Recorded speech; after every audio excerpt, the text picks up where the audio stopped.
بسم اللہ الرحمن الرحیم۔ نئی ویڈیو میں ناظرین خوش آمدید۔ مرنے کے بعد اگر پتہ چلا کہ خدا کا وجود نہیں ہے تو پھر کیا ہوگا؟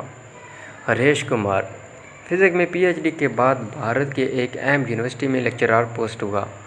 ہندو دھرم سے پہلے متفرقہ تھا۔ 1986 میں لندن میں دوران تعلیم اسٹیفن ہاکنر کے لیکچر اور کتب سے ایسا متعارف ہوا کہ خدا کا ہی منکر ہوگا، اور ایسا منکر کے بڑے بڑے مسلم، عیسائی اور یہودی علماء سے بھرپور مباحثہ کرتا۔ ہریش کمار کا خود کا بیان ہے کہ یہاں تک کہ ڈاکٹر ذاکر نائک بھی مجھے قائل نہ کر سکے۔ 2005 کی چھٹی کے دن کی ایک صبح مسلم سبزی فروش نے بیل کی۔ ہم گزشتہ 20 سال سے اسی سے سبزی خرید رہے تھے۔ اس دن میں نے اسے چائے کی آفر کی تو اس نے قبول کر لی۔ حسب معمول خدا یا اللہ کے وجود پر اس سے بحث شروع ہو کر دی۔ 30 منٹ کی گفتگو سے معلوم ہوا وہ سیدھا سادہ مسلمان ہے جو 5 وقت نماز پڑھتا ہے۔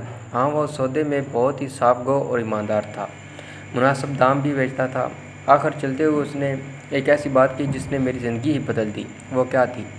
ڈاکٹر جی، تم نے خود بولا ہے کہ تقریباً 6000 سے 10,000 سال سے انسانی تاریخ میں پیغمبروں کی کہانیاں چل رہی ہیں، اور سب کے سب ایک اللہ اور ایک جنت دوزخ کی بات کرتے ہیں، اور سائنس مرنے کے بعد کے حالات کا جواب ہی نہیں دے سکتی۔ تو اب 2 ہی امکانات ہیں، ایک اللہ نہیں ہے، دوسرا اللہ ہے۔ اگر تو اللہ کا وجود نہ ہوا تو مرنے کے بعد ہم دونوں برابر ہوں گے، لیکن اگر آگے جا کر اللہ موجود ہوا آپ تو پھر پکڑے جائیں گے۔ دونوں صورتوں میں فائدے میں کون ہوگا آپ خود ہی فیصلہ کر لینا۔ اس لیے بہتر یہ ہے کہ اللہ کو مان لیں اور اس کے کہنے پر چلیں۔ اس کا قرآن تو انسان کا اچھا کرنے کا کہتا ہے۔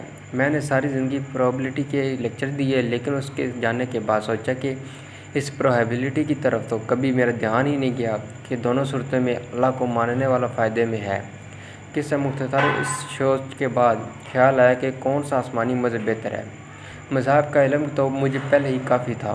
ڈاکٹر ذاکر نے ایک لیکچر میں 1400 سال سے پورا قرآن مجید کا حرف بحرف ایک ہونے کا سنا تو انگلینڈ میں کرسچن مشنری ادارے سے اس کی تحقیقی دریافت کی تو میں نے اس بات کی تصدیق کی۔ الحمدللہ آج مجھے اور میرے سارے گھر کو مسلمان ہوئے 15 سال ہو گئے۔ میں اسلامی تعلیمات کے لیے کیرلا شفٹ ہو گیا۔ میری 3 بیٹیاں حافظ قرآن ہیں اور اللہ کریم نے میری زندگی ہی بدل دی۔ لیکن اس سبزی والے عبدالاحد سے دوبارہ میری ملاقات نہ ہو سکی، لیکن میں نے قبول اسلام کے بعد اپنا نام بھی عبدالاحد رکھا۔ وہ کون تھا؟ یقیناً انسان تھا، مگر فرشتہ صفت انسان۔